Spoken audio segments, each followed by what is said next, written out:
All right, so today we're going to talk about mixtures. We're going to consider some of the easiest mixtures of ideal gases and miscible liquids. So there are more complex mixtures out there, and we don't need to concern ourselves with them. So ideal gases are a good model of the kinds of situations we run into at room temperature and pressure or anywhere close, where the molecules are very individualistic, going their each own way like little billiard balls bouncing off each other. Now,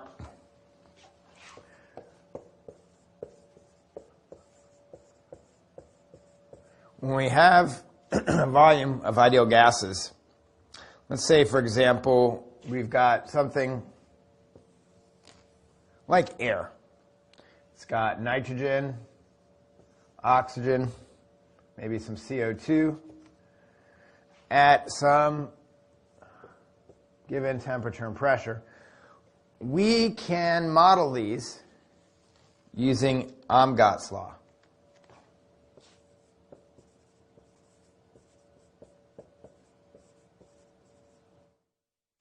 So what Amherst's law tells us is that we can, in our mind, divide up this volume.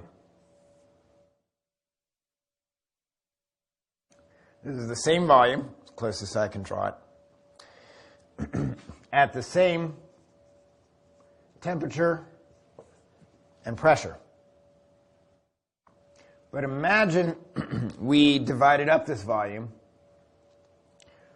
proportional to the fraction of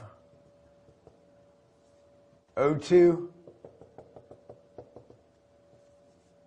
N2, and CO2.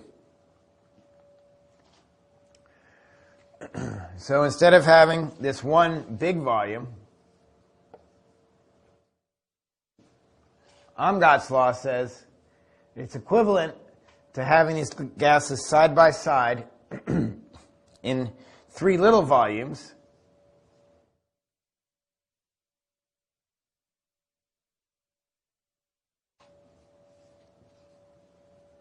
where the sum of these three volumes is equal to this original volume. So let's actually work out an example with air and see how we calculate this. To do this calculation, we're going to rely on the ideal gas law. The ideal gas law is probably familiar to you, except it can be written down lots of different ways. Maybe you've seen it like this,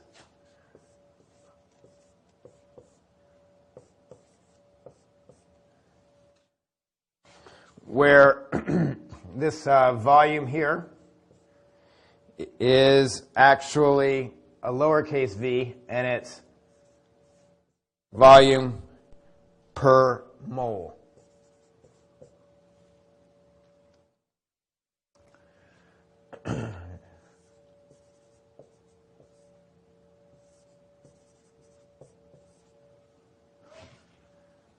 So it can also be written like this.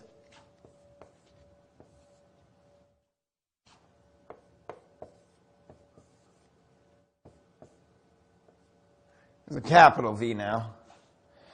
And here, this V is just simply volume, meters cubed.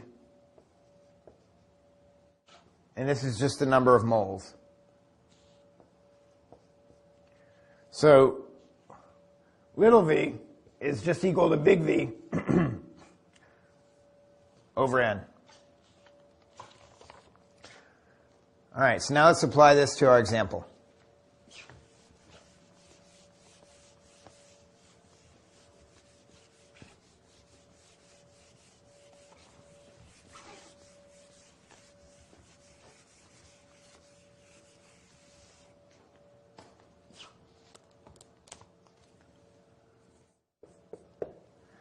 So in our example, let's say that our volume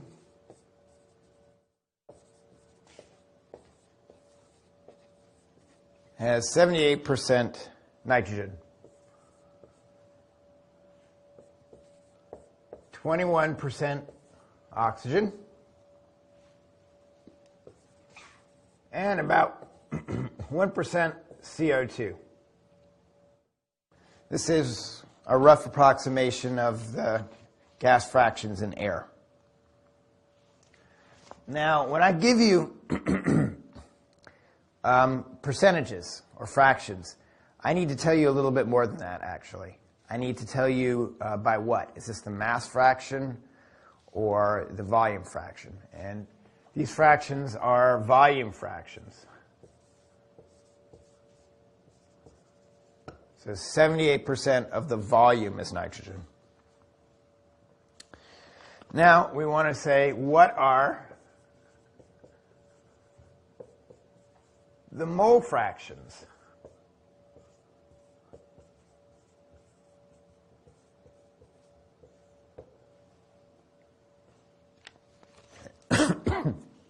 Remember, a mole is just a way of counting molecules. It's given by Avogadro's number, 6 times 10 to the 23rd molecules. So let's see if we can figure that out.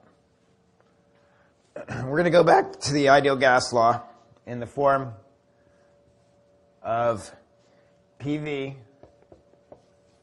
equals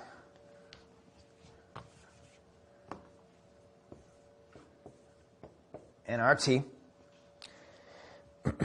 And we're going to apply it to each of the gas components.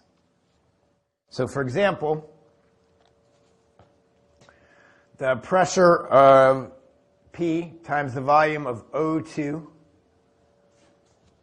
equals the number of O2 molecules times universal gas constant times temperature. It happens to be true for each of the constituent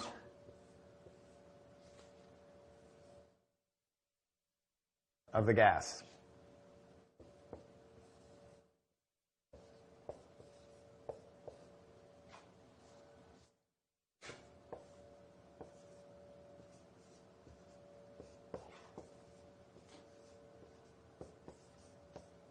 Now you might be saying to yourself, how do I know this is true?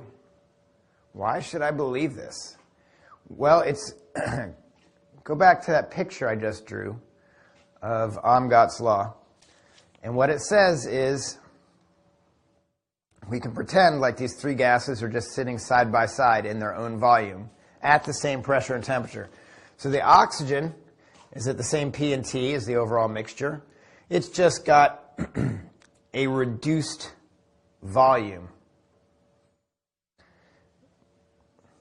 designated by this, corresponding to its reduced number of molecules. Same for the other three. So we write down these three equations. Now let's divide each of these three by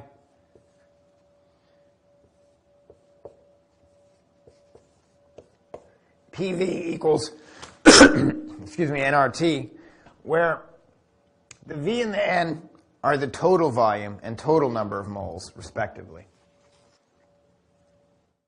So if you do that, if you divide this by this, this by this, this by this, well, what happens is the RTs cancel. And you get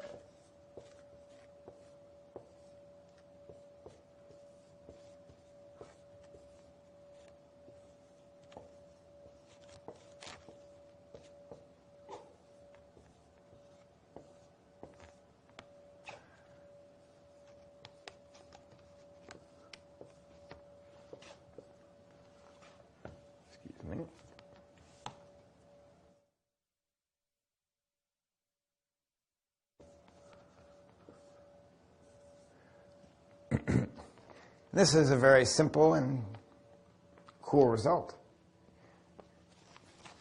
The volume fraction of oxygen is equal to the mole fraction of oxygen. Same for nitrogen and CO2. So when I tell you that the gas mixture is 78% by volume, nitrogen, you know automatically if this is an ideal gas mixture, It's also 78% by mole nitrogen. So knowing the volume fractions is actually really powerful. It tells you a lot more than just the volume. It tells you the mole fractions. Now, we've covered gases. Let's talk about liquids.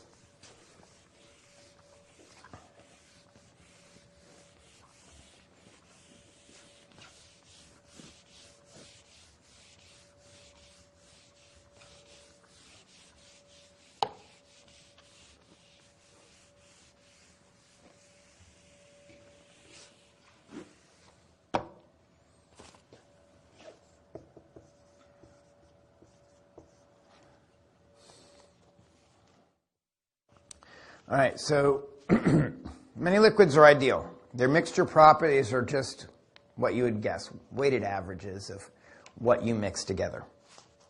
So we're going to look at the case of vinegar. Vinegar is a mixture of water and acetic acid. It's actually mostly water.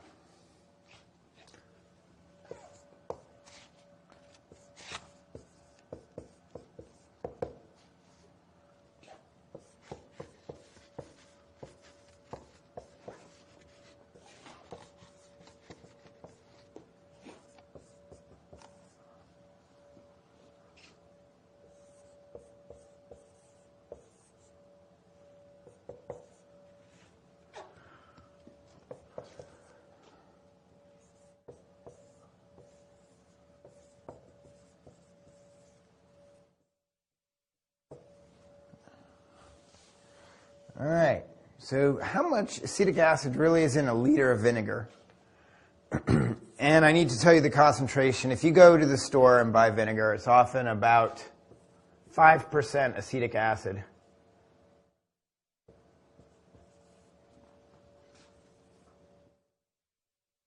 And if you read carefully the fine print, it's 5% acetic acid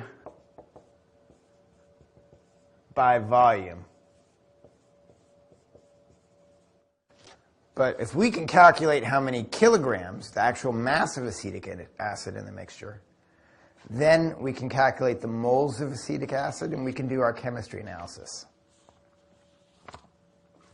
So let's do this calculation, and let's have the units be our guide. All right, so we're out to calculate the mass of acetic acid.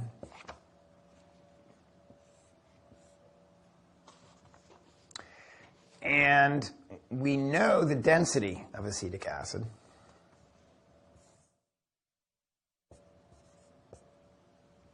All right, that's easy enough to look up. And we know the volume of acetic acid here, because we're told there's 1 liter, and this is 5% acetic acid by volume. So let's find out how many kilograms. All right, if we look up the density of acetic acid, here signified by rho,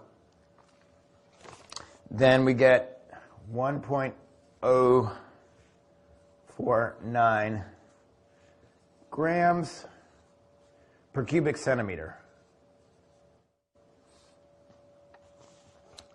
Although it would be handy to work in liters, since I told you 1 liter is what we've got. All right, well, you might remember that 1 liter is 1,000 cubic centimeters.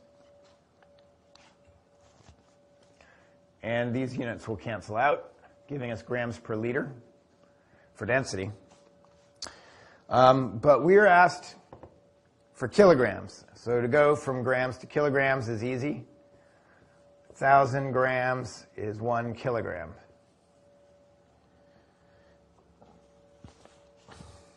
And then the product of our 5% with 1 liter gives us a volume of acetic acid of 0.5 liters. So we just multiply all this together.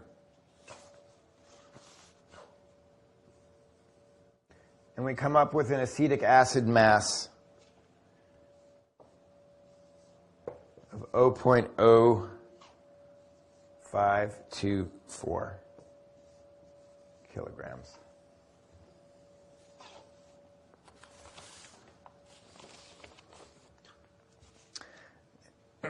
So this is how you can analyze a simple mixture of liquids.